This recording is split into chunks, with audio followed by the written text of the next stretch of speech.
திருவண்ணாமலை மாவட்டம் போளூர் சமூக முன்னேற்ற சங்க நிர்வாகியும் ஓய்வு பெற்ற தலைமை ஆசிரியருமான மு. குப்பன், அவரது புதல்வரும் திருவண்ணாமலை வடக்கு மாவட்ட பாமக இளைஞரணி செயலாளருமான சுப்பு என்கிற பாலசுப்ரமணி ஆகிய இருவரும் போளூர் புறவழிச்சாலையில் நடந்த சாலை விபத்தில் காலமானார்கள் என்ற செய்தி அறிந்து அதிர்ச்சியும் வேதனையும் அடைந்ததாக மருத்துவர் ராமதாஸ் தெரிவித்துள்ளார்.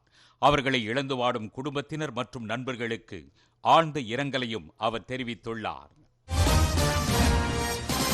பகுஜன் சமாஜ் கட்சியின் தமிழ்நாடு மாநில பிரிவுக்கு புதிய தலைவராக நியமிக்கப்பட்டிருக்கும் வழக்குரைஞர் ஆனந்தனுக்கும் ஒருங்கிணைப்பாளராக நியமிக்கப்பட்டுள்ள மறைந்த ஆம்ஸ்ட்ராங்கின் துணைவியார் பொற்கொடிக்கும் பாமக தலைவர் அன்புமணி ராமதாஸ் வாழ்த்து தெரிவித்துள்ளார். ஆம்ஸ்ட்ராங் எட்ட நினைத்த சமூக நீதி இலக்குகளை அடைவதற்கு அனைத்து வழிகளிலும் பாமக துணை நிற்கும் என்றும் அவர் தெரிவித்துள்ளார். திருப்பத்தூர் மாவட்டம் ஆம்பூர் அருகே பனங்காட்டேரி மலைச்சாலையில் ஒற்றை யானை நடமாட்டத்தால் ஊர்தி ஓட்டிகளும் பொதுமக்களும் அச்சமடைந்துள்ளனர். எனினும் ஆபத்தை உணராமல் இளைஞர்கள் சிலர் யானையின் அருகில் சென்று கைபேசியில் தன்படம் எடுத்தனர். இந்த காட்சிகள் சமூக வலைதளங்களில் வெளியாகி பரபரப்பை ஏற்படுத்தியுள்ளது.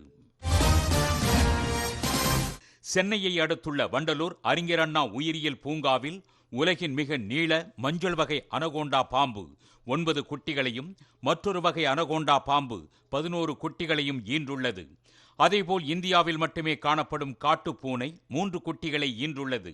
தற்போது மருத்துவ கண்காணிப்பில் உள்ள இவை யாவும் விரைவில் பொதுமக்களின் பார்வைக்கு கொண்டு வரப்பட உள்ளன. வன்முறை நிகழ்வுகளால் பதற்றம் ஏற்பட்டுள்ள வங்க தேசத்திலிருந்து தமிழக அரசின் அயலக தமிழர் நலவாழ்வுத்துறை மூலம் 2ஆம் கட்டமாக 82 மாணவ மாணவிகள் சென்னைக்கு அழைத்து வரப்பட்டனர்.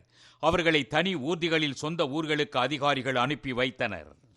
பார்டர் வந்த வாட்டி தான் எங்களுக்கு நெட்டே கிடச்சிது. இது மாதிரி கவர்மெண்ட்டை காண்டாக்ட் பண்ணுறதுக்கு டீட்டெயில்ஸே எங்களுக்கு அப்போ தான் கிடச்சிது.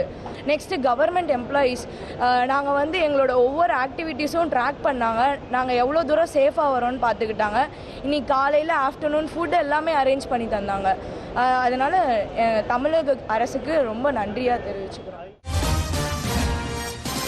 கோவில்பட்டியில் உள்ள மாவட்ட காவல் துணை கண்காணிப்பாளர் அலுவலகத்தில் தென்மண்டல காவல்துறை தலைவர் பிரேமானந்த் சின்ஹா ஆலோசனை நடத்தினார். நெல்லை மற்றும் தூத்துக்குடி மாவட்ட காவல் கண்காணிப்பாளர்கள் கலந்து கொண்ட இந்த கூட்டத்தில் போக்கிலிகள் பட்டியலில் உள்ளவர்களை தொடர்ந்து கண்காணித்து நடவடிக்கை எடுக்க வேண்டும் என பிரேமானந்த் சின்ஹா அறிவுறுத்தினார்.